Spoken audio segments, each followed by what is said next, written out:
रविवार को मंदिर जाने का मन हो गया। मंदिर से बाहर लौटकर निकला तो सोचा कि कुछ फल ले लूं। सामने ही रोड के उस पार एक बूढ़ी अम्मा आम बेच रही थी। उनके पास जाके पूछा तो बोली कि 40 रुपये किलो है बाबूजी। मैंने कहा कि अम्मा कुछ कम कर लो, 30 रुपये लगा लो। तो वो अम्मा बोली कि बाबूजी 30 में ना पड़ेगा, मेहनत भी ना मिल पाएगी। मैंने कहा कि फिर रहने दो अम्मा, और आगे फलों की बड़ी दुकान पर जाके खड़ा हो गया। वहाँ आम का भाव पूछा तो उसने 5 प्रकार के आमों की तरफ हाथ दिखाकर भाव बता दिया, जो कि 40 रुपये से 90 रुपये तक था। मैंने गौर से देखा तो 40 रुपये किलो भाव उन आमों का था जो आधे सड़ चुके थे, और 90 रुपये किलो वाले आम लगभग उस बूढ़ी अम्मा के आमों के ही बराबर थे। बस उन पे फालतू का कुछ मखमली जाला टाइप लगा के रख दिया था, जिसे वैसे भी आम खाने के पहले निकाल के फेंकना था।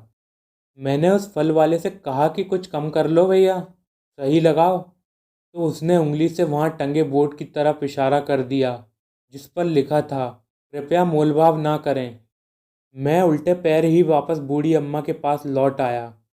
मुझे आता देख अम्मा बोली कि बाबूजी कितने किलो दे दूँ। मैंने कहा कि 2 किलो दे दो अम्मा। उन्होंने खुशी खुशी 2 किलो आम दे दिए, और बाद में एक बड़ा सा आम थैले में और रख दिया। मैं खुश होकर घर आ गया।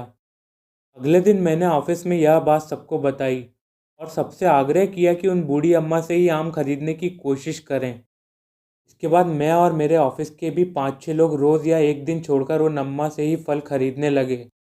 एक दिन जब मैं अम्मा के पास गया तो उनसे कहा कि अम्मा, आम के अलावा और भी फल रख लो ना। तो अम्मा बोली कि बाबूजी इतने फल लाद के कैसे लाऊंगी यहाँ तक, इस उम्र में तो कमर जवाब दे जाएगी। तभी मुझे एक उपाय सूझा। मैं जब ऑफिस गया तो मैंने ऑफिस में अपने दोस्तों को अपना उपाय बताया। वो लोग तैयार हो गए। अगले दिन हम एक हाथ ठेला लेकर अम्मा के पास पहुंच गए। ठेले के नीचे वाले हिस्से में अम्मा के बैठने के लिए एक स्टूल भी रखा था। उस ठेले को देखकर अम्मा हमें अचरज से देखने लगीं। हमने कहा कि अम्मा, यह लो आपके लिए ठेला, अब इस पर और दूसरे फल भी लाद कर आराम से डुरका के ले आना। अम्मा गदगद हो गईं, लेकिन फिर बोली कि बाबूजी इसके पैसे, मेरे पास अभी तो।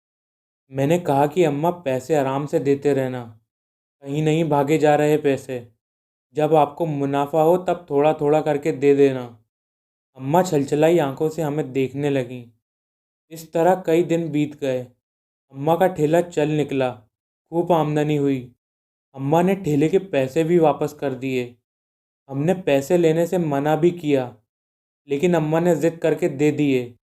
एक दिन जब मैं ऑफिस में दोस्तों के साथ बैठा था तो अम्मा एक 38 से 40 उम्र के आदमी के साथ ऑफिस में आ गईं।